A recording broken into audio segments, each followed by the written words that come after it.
더욱 경악할 일은 이 간첩단이 지난번 문재인 대통령 선거 때 문재인 대선 후보 캠프에서 특보로 활동을 했습니다. 문재인 대통령의 당선을 그 간첩들이 도왔다는 겁니다. 대통령이 간첩의 도움을 받아서 대통령이 된 겁니다.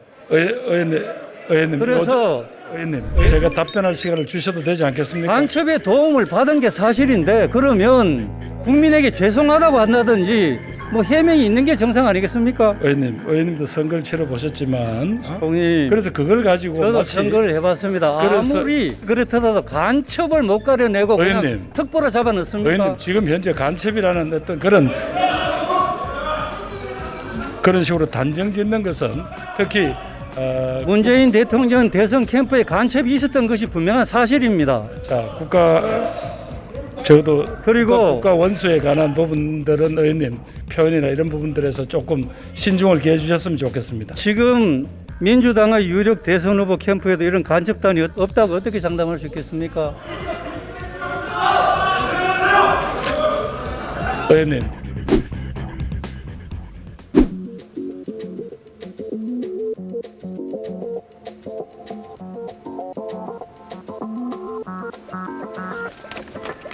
국무총리 앞으로 나와주시기 바랍니다. 총리님, 청주 간첩단 사건 아시죠? 예, 뭐 얼마 전에 보도된 걸 보았습니다. 예. 그 간첩들이 북한으로부터 어떤 지령을 받았고 어떤 활동을 했는지도 알고 계십니까? 뭐 언론에 보도된 바로까지는 알고 있습니다. 예. 그 간첩들이 북한으로부터 거액의 공작금을 받았습니다. 그리고 김정은에게 피로서 충성맹세를 혈서를 쓰고 약 4년 동안에 우리 한국에서 북한의 지령을 받고 간첩 활동의 내용을 북한에다가 보고를 했습니다. 이 간첩단 중에는 이 정권이 예지중지하는 민주노총의 간부를 역임한 자들도 있었습니다. 이 내용은 알고 계신가요? 그 당시에 언론에 보도된 바까지 알고 있습니다. 예. 지금 우리나라에서 암락하는 간첩이 청주 간첩단뿐만이 아닐 것입니다. 황장엽 전 북한 노동당 비서가 남한에는 5만여 명의 고정 간첩이 있다. 이렇게 얘기를 했습니다.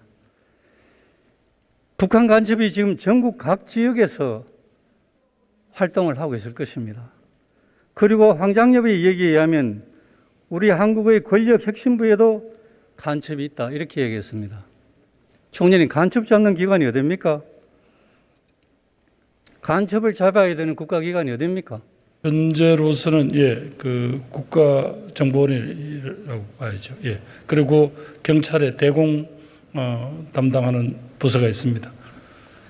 국가 안보를 위해서 간첩을 잡아야 할 국정원이 본연의 임무는 뒷전이고 야당의 유력 대선 후보를 제거하기 위해서 정치 공작을 했다는 의혹에 휘말리고 있습니다.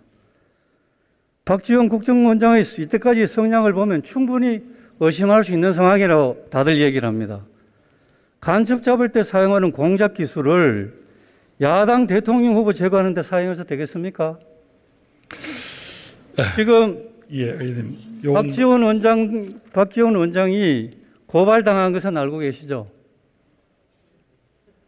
오늘 고발하셨습니까? 그 내용을 아직 모르고 있습니다. 총리님, 그런 것도 보고를 안 받으세요? 아니, 언론을 통해서 할 예정이다까지만 알고 있었습니다만, 예. 박지원 원장이 고발을 당했습니다. 국가정보원법 위반, 공직선거법 위반으로 고발을 당했는데, 자, 그러면 이 공수처가 우리 당 의원이 고발장이 접수됐다는 것을 기화로 나흘 만에 정광석화 같이 국회에 와서 국회의원 사무실을 강제로 압수수색했습니다. 그러면 박지원 국정원장도 고발장이 접수됐으니까 나흘 만에 압수수색을 해야 되겠죠? 어떻게 생각하세요? 의원님, 어제 여기서 그 법무장관하고 문답을 하는 걸 보니까 공수처가 신청한 그 영장에 대해서 어느 또 법원의 어떤 판단이 있었기 때문에 영장을 발부한 게 아니냐, 뭐 그런 취지로 답변하는 걸 들었습니다. 그냥 뭐 무작정 그냥 의원회관을 이렇게 들이닥쳤다 하는 표현은 조금 아닌 것 같고요. 아마 영장에서 그럴 만한 그 압수수색에 대한 그런 법원의 허가가 있기까지는 또 그런 어떤 정황에 대한 뭐 것들이 있지 않았겠나 뭐 저희들은 짐작하고 있습니다. 결국 어제 17명의 공수처 수사관이 검사를 포함해서 나왔습니다. 우리 김웅 의원 국회의원회관 사무실을 수색했는데 아무것도 가져갈 게 없었다고 확인서를 써주고 갔습니다. 이런 무리한 강제 수사를 야당 의원 국회 사무실에서 하는 거 정치 탄압 아닙니까? 의원님 어제도 제가 답변 드렸습니다만 공수처는 독립기관입니다. 어느 뭐 정부에 속하는 기관도 아니고 공수처가 한 일에 대해서 제가 뭐라고 답변 드릴 수가 없는 처지입니다. 만약 공수처가 박지원 국정원장에 대해서 야당과 똑같은 자태로 강제 수사를 하지 않으면 공수처가 야당 탄압, 정치 공작 의혹에 앞장서고 있다는 것을 자인하는 것이 아니겠습니까? 총리님 어떻게 생각하세요? 지금 뭐 공수처 나름대로 판단이 있지 않겠습니까? 예. 더욱 경악할 일은 이 간첩단이 이 근거돼서 이 진술한 내용 중에서 지난번 문재인 대통령 선거 때 문재인 대선 후보 캠프에서 특보로 활동을 했습니다. 문재인 대통령의 당선을 그 간첩들이 도왔다는 겁니다. 대통령이 간첩의 도움을 받아서 대통령이 된 겁니다. 의원님, 그래서 대통령에 대해서 대통령께 여기에 대해서 해명을 해달라고 입장을 설명해달라고 저희들이 청와대 앞에 가서 대통령을 향해서 외쳤습니다.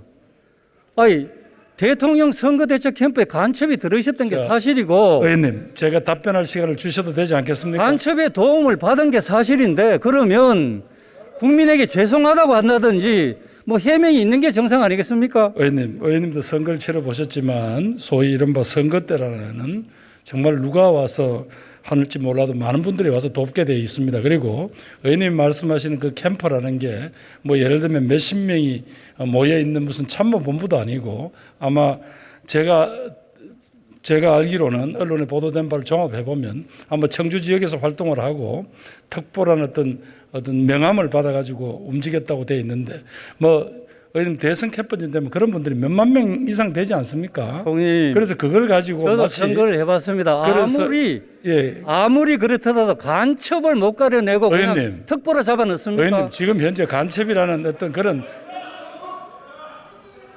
그런 식으로 단정 짓는 것은 특히 문재인 대통령 대선 캠프에 간첩이 있었던 것이 분명한 사실입니다. 자 적어도 그리고 국가 원수에 관한 부분들은 의원님 표현이나 이런 부분들에서 조금 신중을 기해 주셨으면 좋겠습니다. 지금 민주당의 유력 대선 후보 캠프에도 이런 간첩단이 없다고 어떻게 장담할 수 있겠습니까?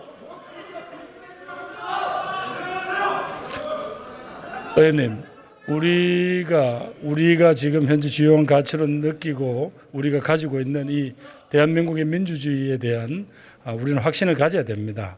소위 의원님이 이야기하는 간첩이라는 게 어떤 내용의 어떤 행위를 했는지는 모르겠습니다만은 지금 그런 방식으로 보면 의원님 불안해서 어떻게 사십니까? 전부 온 동네 간첩밖에 없다면. 의원님, 요건 조금 더 표현이라든가 이런 부분에 대해서 의원님 충분히 하시고 싶은 말씀 뜻은 이해하겠습니다만은 표현은 좀 신중하게 해주셨으면 아니 감사하겠습니다.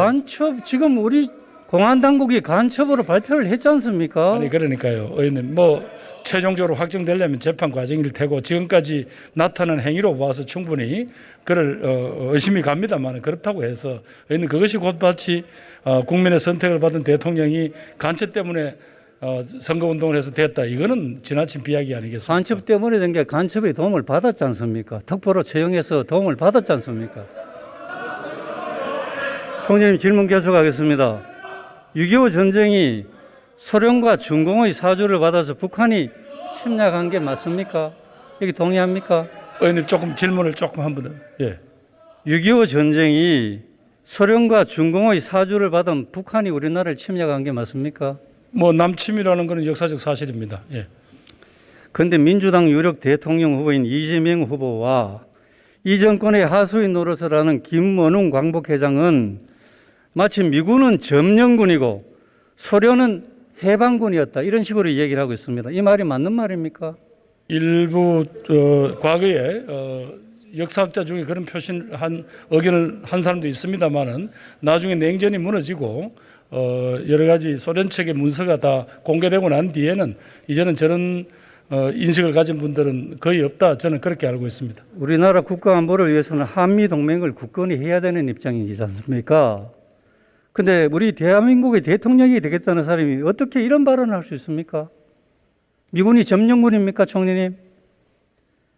지금 이제 아마 그분들이 스스로가 아마 첫 번째 낸 포고문에다가 아마 그런 표현이 있어서 그런 게 되는 거 그런 문제가 발생한 것 같은데요. 그렇다고 지금 현재 대한민국 국민들이 미군은 점령군이고 소련군은 해방군이다 이렇게 생각하는 분은 거의 없다. 그런데 민주당의 유력한 대선 후보가 그렇게 발언을 직접 했지 않습니까? 저는 미국 군대는 점령군이다. 저는 맥락으로 보아서 그런 취지가 아닌 것 같고요. 문재인 정부 집권 내내 이 문재인 정부는 북한의 눈치를 보면서 쩔쩔매고 북한이 시키는 대로 해왔습니다. 그럼 의원님 지난 만에 하나 5월 달에 이재명 있었던 후보가 한미 정상회담은 어떻게 판단하십니까? 이재명 후보가 대통령이 되면 될 리도 없겠지만 이 나라를 아예 북한에 갖다 바칠 것 아닌가 이렇게 걱정하면서 그런 북한과 같은 나라에 살기보다는 차라리 이민 가겠다는 국민도 지금 많은 것 같습니다. 이 말에 대해서 어떻게 생각하십니까?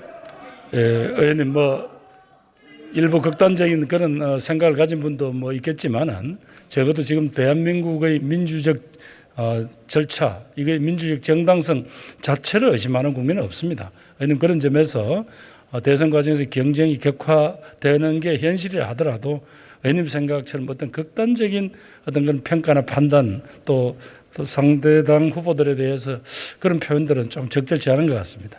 지금 이 나라를 위해서 싸워야 될 군인들이 사기가 땅바닥입니다. 알고 계시죠? 그래서 저는 일부 최근에 군 내부에 있어서 좀 불미스러운 일이 있긴 했습니다만은 그리고 그 군인들이 누굽니까? 벌써 다 우리 아들 딸들입니다. 예. 지금 그런 문제가 아니고요. 이 정부는 나라를 위해서 목숨을 바친 호국 영령 또 유가족에게 예우를 해주기는커녕 철저하게 홀대를 해왔지 않습니까? 의원님 그렇지 않습니다. 우리 정부가 최소한 보훈 업무에 관한 한 최근에 역대 어떤 정부보다도 저희들이 더 보훈 업무 자체가 철저해졌고 보훈처의 역할이 커졌습니다. 의원님 이 점은 분명히 우리 총리님, 예. 이 화면 한번 봐주십시오. 이 문 대통령은 호국 영령을 기리는 행사에는 신경도 안 썼습니다. 매번 불참했습니다. 그리고 유가족들을 철저하게 무시하는 행태를 쭉 보여왔습니다. 잘 아시지 않습니까? 보훈 가족들을 불러놓고 그 홍보물에 이 보훈 가족들은 자신의 가족이 북한에 의해서 목숨을 잃었는데 김정은 사진을 넣어가지고 나눠줬습니다. 이게 제대로 정신이 제대로 된 겁니까, 총리님? 이렇게 이런 태도를 보이면서 우리 국군들이 적군과 싸워서 이 나라와 국민을 지켜달라고 할 수 있겠습니까? 의원님, 우리 국군은 어떤 외부의 어떤 적으로부터 우리 국민과 국민의 재산, 생명, 안전을 지키는 그런 군대입니다. 그래서 의원님 자꾸 그렇게 너무 우리 군에 대해서 그렇게 부정적 시각을 갖는 것은 적절치 못하다고 생각합니다. 제가 우리 군에 대해서 부정적인 시각 갖지 않습니다. 저는 대한민국 국군 정말 존중하고 존경합니다. 그런데 대통령이 그런 태도를 보이잖아요. 의원님, 지난 5월 달에 한미 두 정상께서 워싱턴에서 발표한 성명 보십시오. 거기 어디에 불안한 요소가 있습니까? 백선엽 장군 돌아가셨을 때 장례식에 대통령이 참석했습니까? 참석 안 했습니다. 조 하나 달랑 보내고 끝났습니다. 그래가 되겠습니까? 백선엽 장군은 6.25 전쟁 때 이 나라를 지켜준 영웅이지 않습니까? 미국도 인정하는 영웅이지 않습니까? 아니, 박원순 시장 성추행에서 그 문제로 해서 목숨을 잃었는데 거기는 대대적으로 장례식을 해줬습니다. 그리고 우리 백선엽 장군 시민들이 분향소를 만드니까 그걸 강제 철거하고 변상금까지 부과했습니다. 이렇게 호국영령을 무시하는데 나라를 지킨 영웅을 무시하는데 어떻게 군인들이 나라를 위해서 목숨 바치겠습니까? 의원님 백선엽 장군께서 그런 공도 있지만은 또 그분이 젊은 시절에 과도 있고 이랬기 때문에 우리 사회 내에서 이 문제에 대해서 조금 그분의 업적에 대한 논란이 있었던 것도 또 사실 아닙니까? 그래서 혹시 말하자면 거기에 최소한도에 걸맞는 정도의 예언을 했어야 되지 않는다고 꾸짖으시면 저희들이 그 점은 여러 가지 부족했다고 생각하지만 그렇다고 해서 의원님 이것이 바로 백선엽 장군하고 무슨 박원순 시장하고 이걸 동시 같은 차원에서 비교할 문제는 아니지 않겠습니까? 총님 반성해야 됩니다. 이 정부는 이런 점을 정말 반성해야 됩니다. 누가 나라를 위해서 목숨을 바치겠습니까? 이렇게 홀대하는데 총님 들어가셔도 좋습니다. 예. 무도한 문재인 정권을 내년 대선에서 반드시 정권 교체로